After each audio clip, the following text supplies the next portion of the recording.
Hello friends, welcome to my YouTube channel SWG study with Gurukuls. और आज हम पढ़ने वाले हैं अबाउट प्रोजेक्शन। प्रोजेक्शन क्या है? वो भी एक तरीके का डिफेंस मैकेनिज्म है। तो आइए पढ़ते हैं about this type of defence mechanism. Friends, एक छोटी सी स्टोरी बताती हूँ आपको। ये जो बच्चा आपको रेड टी शर्ट में दिख रहा है, ये बोलता है no one wants me to be in their team. बोलता है कि कोई नहीं चाहता कि मैं उसकी टीम में हूँ। बट एक्चुअली में क्या है कि he is not confident about his abilities, और ये ब्लेम करता है अदर टीम मेंबर्स को कि मुझे कोई चाहता नहीं अपनी टीम में। तो एक्चुअली ये क्या कर रहा है, ये किस चीज़ का एग्जाम्पल हो जाता है? ये हो जाता है प्रोजेक्शन का एग्जाम्पल। जब आप अपने इम्पल्सेस को, अपने बिहेवियर्स को, अपने डिज़ायर्स को दूसरे पे थोपते हैं, तब उसको बोलते हैं प्रोजेक्शन। तो आइए पढ़ते हैं अबाउट प्रोजेक्शन के बारे में। तो बेसिकली उस बच्चे ने क्या किया? उस बच्चे ने अपनी जो फीलिंग्स हैं, अपनी जो अर्जेस हैं, वो डिस्प्लेस कर दी। He displaced one's feeling on to the different person, animal और ऑब्जेक्ट। तो जब हम दूसरे पे अपनी फीलिंग्स को डिस्प्लेस कर देते हैं, उसको बोलते हैं प्रोजेक्शन। ये एक तरीके का डिफेंस मैकेनिज्म है। और ये हम कब करते हैं, क्यों करते हैं, ये भी हम जानेंगे। ये हम तब करते हैं जब हमारी कुछ अनएक्सेप्टेबल अर्जेस होती है, जो हमें एक्सेप्ट करने में दुखदाई होती है। ये हम प्रोजेक्शन तब करते हैं अपनी साइकी को बचाने के लिए। फॉर एग्जाम्पल, जब कोई बुली होता है ना, एक बच्चा होता है जो बहुत क्लासमेट्स को बुली करता है, मारता है, चिढ़ाता है या पीटता है, तो रिडिक्यूल करता है अपने पेयर को। वो क्यों करता है? Because of his own insecurity. उसको अपनी इनसिक्योरिटीज़ को दबाने के लिए वो दूसरों को बुली करता है, क्योंकि उसमें खुद में ही डर होता है कि कोई उसको बुली ना कर दे। तो वो ये प्रोजेक्शन करता है and he continue to struggle with the self esteem.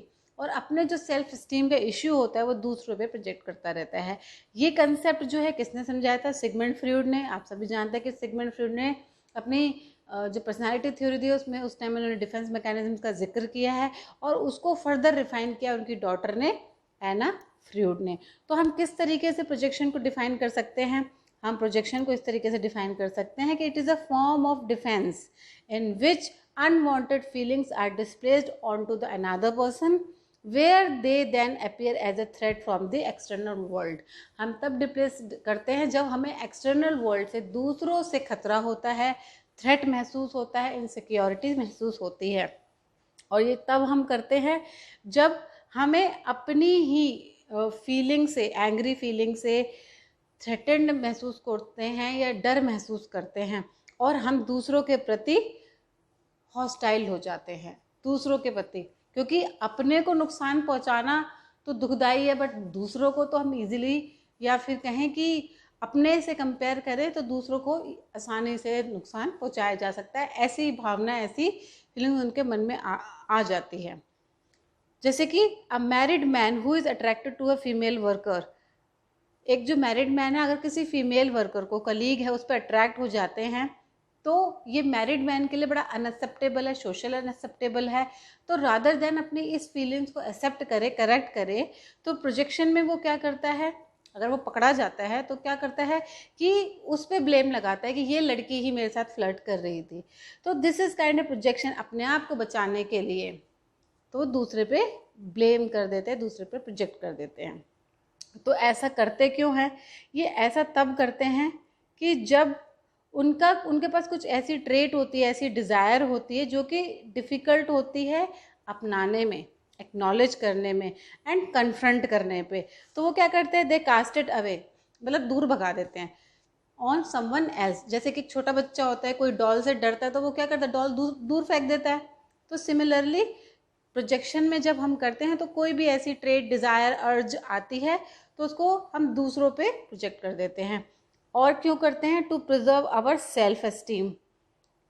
वो अपने, देखो, अपना स्वाभिमान, अपनी इज्जत सबको प्यारी होती है, कोई नहीं चाहता उसको खंडित करे। तो उसको बचाने के लिए हम प्रोजेक्शन करते हैं दूसरों पे। एंड कुछ इमोशंस जो हैं, जो टॉलरेबल नहीं होते, बर्दाश्त नहीं होते, वो टॉलरेट हो जाएं और हमारी साइकी को डिस्टर्ब ना करें, कंफर्टेबल हो जाएं, इसलिए करते हैं प्रोजेक्शन। एंड जब हम दूसरों पे प्रोजेक्ट करते हैं तो ये बहुत आसानी से हम जो है कन्फ्रंट करने से बच जाते हैं। कि हम जो रॉन्ग डूइंग हमने करी है वो दूसरों पे थोप देते हैं। जैसे कि बहन भाई जब लड़ते हैं तो क्या करते हैं, ये भाई ने किया है, भाई कहते हैं बहन ने किया है, तो दूसरों पे प्रोजेक्ट कर देते हैं, थोप देते हैं।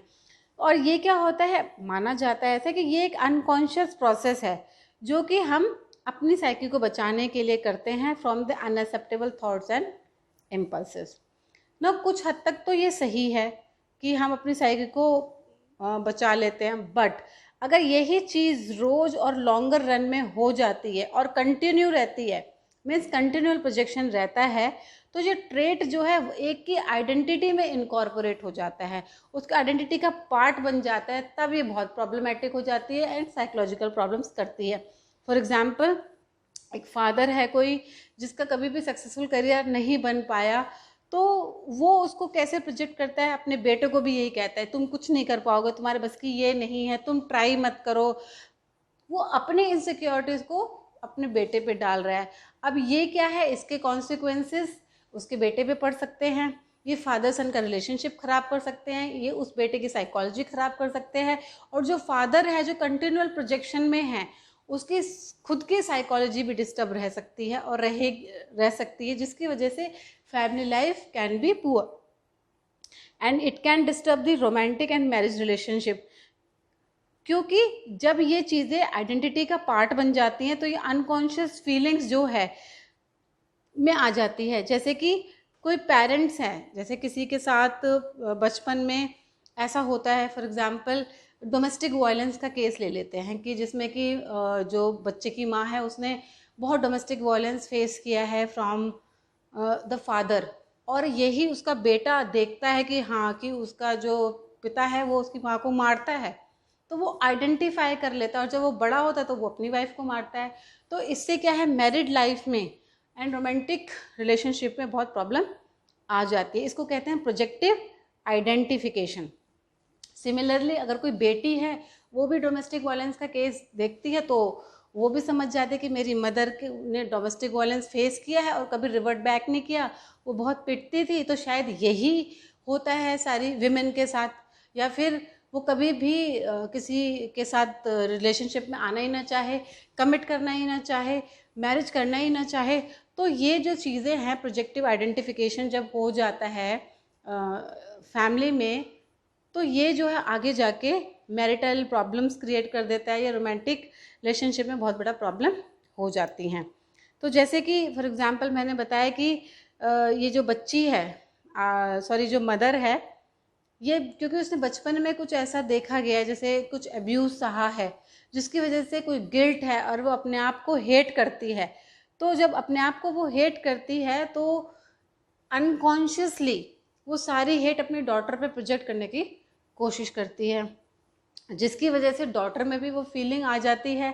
तो ओवरऑल ये कहने का मतलब वो ये फैमिली रिलेशनशिप बहुत डिस्टर्ब कर सकता है। तो friend, this was about the projection, क्योंकि बहुत इंपॉर्टेंट डिफेंस मैकेनिज्म है, बहुत क्वेश्चन इससे आ जाते हैं। तो होप आपको ये कंसेप्ट समझ में आया होगा।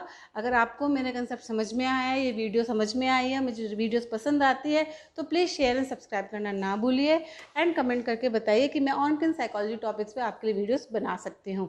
Thank you.